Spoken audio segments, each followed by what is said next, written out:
Hello everyone, this is Pawan Gupta. Welcome to my channel Best Edu Point. अगर आप एक 10th class या 9th class के student हो या अगर आपका छोटे भाई बहन 9th या 10th क्लास में आए हैं तो ये वीडियो आपके लिए बहुत यूजफुल होने वाली है, क्योंकि इस वीडियो में मैं आज बेसिक मैथ और स्टैंडर्ड मैथ के बारे में समझाऊंगा और ये भी बताऊंगा कि सीबीएसई ने बेसिक मैथ और स्टैंडर्ड मैथ के लिए क्या क्या वेटेज रख रखी हैं।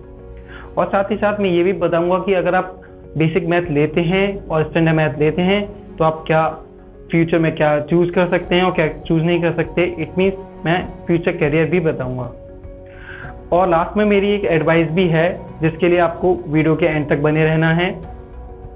तब तक के लिए मेरे चैनल को सब्सक्राइब कीजिए एंड चलते हैं वीडियो की आगे की ओर। तो जैसा कि आप सभी जानते हैं, सीबीएसई ने 2019 में 10th क्लास के स्टूडेंटों को 2 चॉइस दी थी। Either you can choose basic math और you can choose standard math. फिर भी काफ़ी स्टूडेंटों का डाउट रहता था कि सर हम बेसिक मैथ लें स्टैंडर्ड मैथ लें, सर बेसिक मैथ लेने से हमारी क्लासेस क्या अलग होंगी, हमें क्या अलग बुक से पढ़ाया जाएगा, और काफ़ी सारे डाउट होते थे। तो इन डाउटों को क्लियर करने के लिए मैं आपको एक एग्जांपल से समझाना चाहता हूं। जैसे कि क्लास है, क्लास को मैंने 2 ग्रुपों में डिवाइड किया, group A and group B. Group A है उसने हमारा लिया है बेसिक मैथ और ग्रुप बी ने लिया है स्टैंडर्ड मैथ। तो ये दोनों ग्रुप एक साथ ही बैठ के पढ़ेंगे, एक सेम क्लास में पढ़ेंगे, सेम टीचर से मैथ पढ़ेंगे। टीचर अलग हो सकता है बट मेथड जो होगा टीचर आपको सेम पढ़ाएगा, सेम बुक से पढ़ेंगे।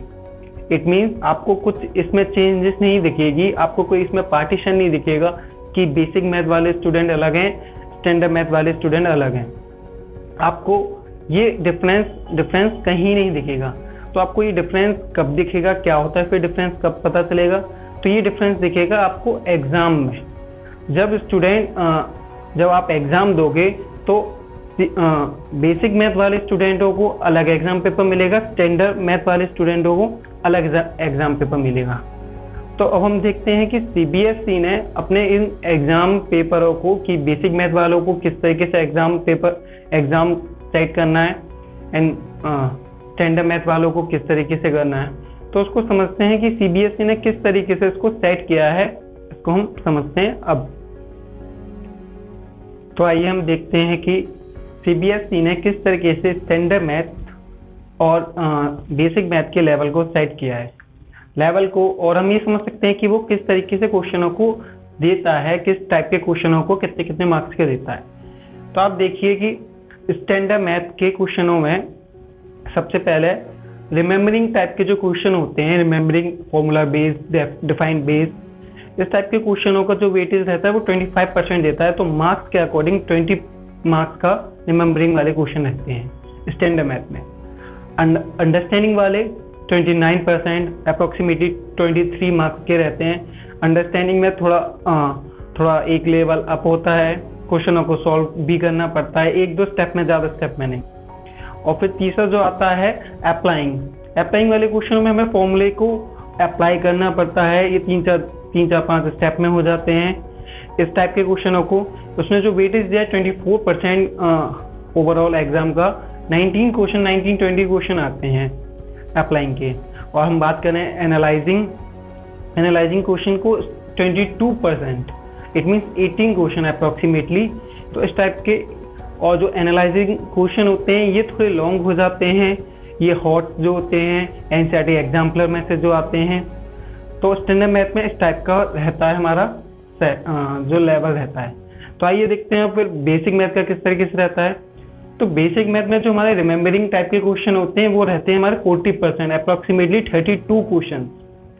और फिर जो अंडरस्टैंडिंग वाले होते हैं वो 35%, 28 क्वेश्चन हो जाते हैं इस तरीके से। और फिर अप्लाइंग वाले जो क्वेश्चन होते हैं उनको 15% दिया है। मीन्स आप देख रहे हो जो स्टैंडर्ड मैथ में जो हमारा अप्लाइंग किए थे, जो 3-4 स्टेप मेथड थे, उसमें 24% था, इसमें 15%, 12 क्वेश्चन। और जो हमारे एनालाइजिंग के होते हैं, जो हमारे लॉन्ग क्वेश्चन जिसको हम बोल सकते हैं, 10% आते हैं इसमें। एट क्वेश्चन आते हैं, 8 क्वेश्चन, और वो भी ज़्यादा टफ नहीं आते। तो आप इससे अंदाज़ा लगा सकते हो कि standard math and basic math में किस तरीके का डिफरेंस होता है। मैं कह रहा, और ना आप भी ये सोचिए कि बेसिक मैथ कुछ ज़्यादा ही इजी होती है और स्टैंडर्ड मैथ कुछ ज़्यादा ही टफ होती है। दोनों का लेवल अपने अपनी जगह है। आप इससे अंदाज़ा लगा सकते हैं कि किस टाइप के क्वेश्चन होते हैं, और आप अपने लेवल के अकॉर्डिंग भी डिसाइड कर सकते हैं कि आपको बेसिक मैथ सूट करेगी या स्टैंडर्ड मैथ। चलिए, डिसाइड करने से पहले हम कुछ और मेन बातें जान लेते हैं जो कि हमें जानना जरूरी है बेसिक मैथ और स्टैंडर्ड मैथ को में से कुछ चूज करने से पहले।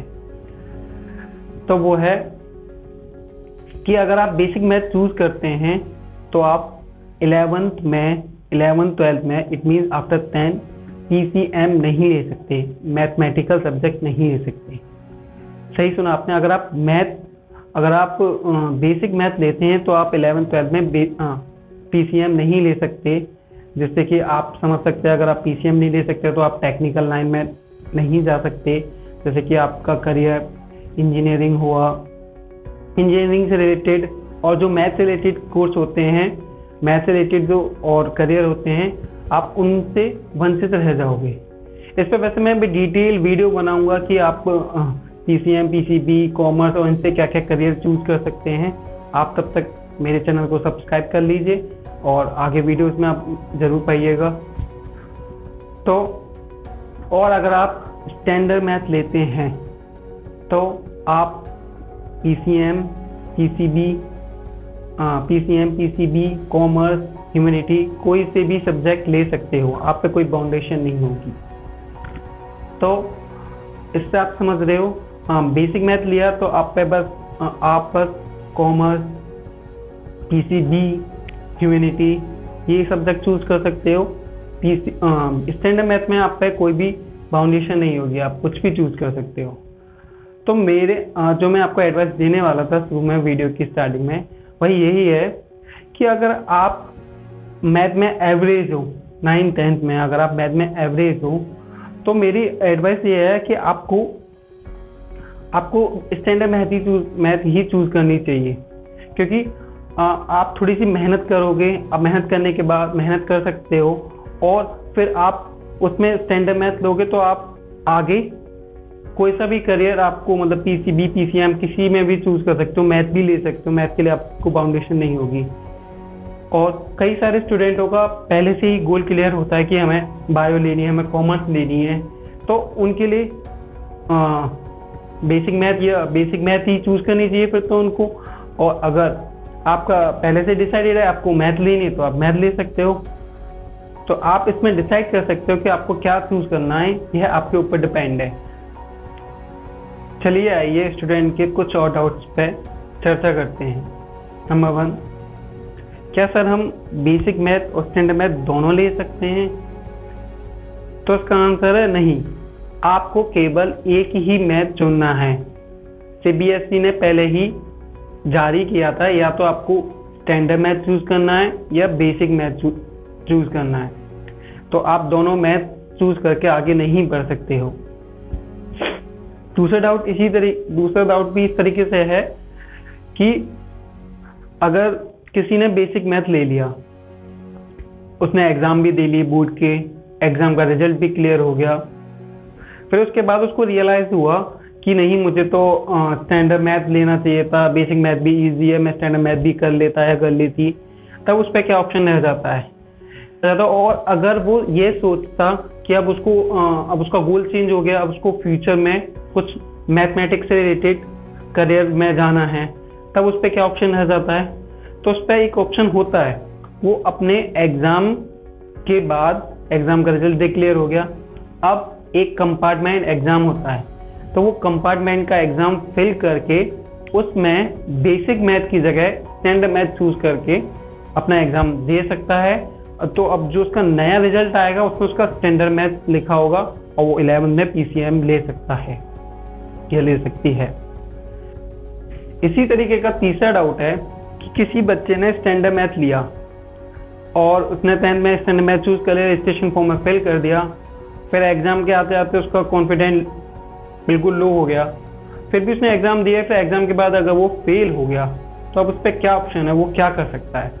तो इसके लिए एक ऑप्शन है, वो फिर से कंपार्टमेंट का एग्ज़ाम दे सकता है। कंपार्टमेंट में एग्ज़ाम में अब उसको स्टैंडर्ड मैथ की जगह बेसिक मैथ चूज़ करना होगा।